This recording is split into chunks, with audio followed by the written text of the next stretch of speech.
मला अतिशय आनंद आहे की देशामध्ये हे होत आहे।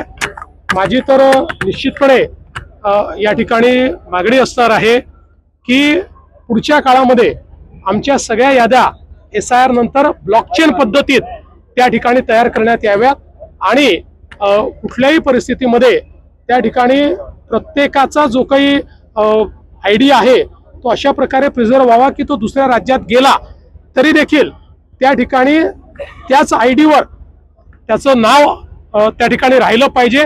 अशा प्रकारचं जी व्यवस्था आहे ती आमच्या याद्यांच्या संदर्भात झाली पाहिजे। विरोधक जे आहेत हे निराश आहेत, त्यांना हे माहिती आहे की येणाऱ्या निवडणुकीत त्यांचा पराभव निश्चित आहे।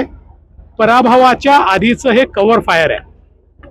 असं आहे की ज्यांची नोट चोरी बंद झाली आहे ते आता वोट चोरीचा आवाज लावतायत, पण हे लक्षात ठेवा कि ये पब्लिक है, ये सब जानती है।